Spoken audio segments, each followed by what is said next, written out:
ኢነ ሩሐ ኢዛ ቁቢደ ተቢዐሁ ልበሰር ሩህ በሚወጣ ጊዜ ነፍስ በምትወጣ ጊዜ ከሰውነት አይን ይከተላታል ብለው ተናገሩ። ለዚያ ነው ሰው ፍትት ብሎ የሚቀረው።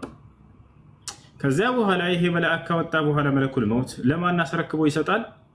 ለነዚያ ለሁለቱ መላእክቶች። እነዚያ ሁለቱ መላእክቶች የአይናችን ርቀት ስር ሂደው ቁጭ ብለው ከፈን ይዘው ነፍስን ለመቀበል ከመለኩል መውት እየጠበቁ ነው።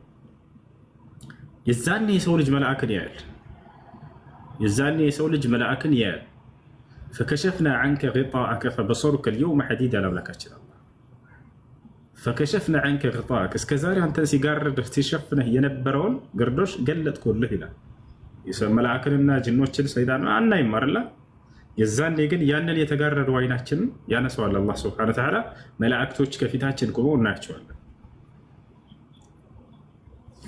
ከዚያ በኋላ እነዚያ መላእክቶች ነፍሱን ይቀበሉትና ወደ ሰማይ ይወስዷታል። ወደ ሰማይ ከወሰዷት በኋላ አንደኛው ሰማይ ላይ ሲደርሱ ይኮረኩራሉ። ማን ነው ይባላል። እኛ መላእክቶች ነን ነፍስ ይዘን ነው ይላሉ። ከዚያ በኋላ አላህ ሱብሓነሁ ወተዓላ ክፈቱላቸው ይላል። የሰማይ በር ሁሉ እየተከፈተለት የአማኝ ነፍስ እስከ ሰባቱ ሰማይ ድረስ ይሄዳል። ሐታ ተንተሂ ኢለ ሰማእ አለቲ ፊሃ አላህ አሉ ነብዩ ሰለላሁ ዐለይሂ ወሰለም።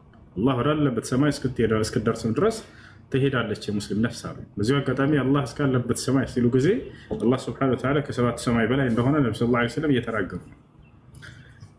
ከዚያ በኋላ ይቺ ነፍስ እስከ ሰባቱ ሰማይ ትሄዳለች። የአማኝ ነፍስ የሰባቱን ሰማይ መላእክቶች የሰማይን ዓለም ሁሉ ታያለች።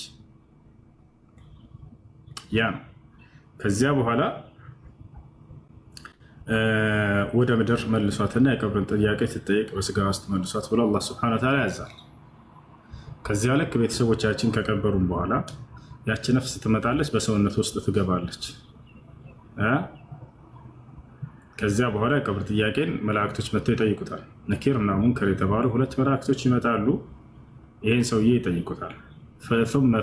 ثم يأتيانه يعني ملكان فيقيمانه فيقعدانه فيسألانه ثلاثة أسئلة ከዚያም ይመጡና ሁለት መላእክቶች ያስነሱታል፣ ያስቀምጡታል።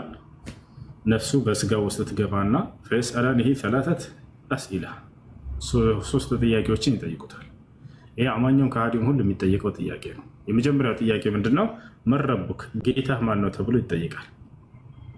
ሁለተኛው ጥያቄ ወማ ዲኑክ ሃይማኖትህ ምንድን ነው? ሶስተኛው ወማ ነቢዩክ ወይም ወማ ሀዘ ረጁል ለዚ ቡዒሰ ፊኩም ማን ነው ነቢይህ ተብሎ ይጠይቃል። በየሁሉም ዘመን የተላከለትን ነቢይ እየመሰከረ ይመልሳል። ሁሉም የተከበረ ሰው ማለት ነው። የመጀመሪያው ጥያቄ መን ረቡክ ጌታህ ማን ነው ሲባል አማኝ ከሆነ ሰውየው ረቢየ አላህ ይላል በሙሉ ጽናት ጌታዬ አላህ ነው ይላል። ወማ ዲኑክ ሃይማኖት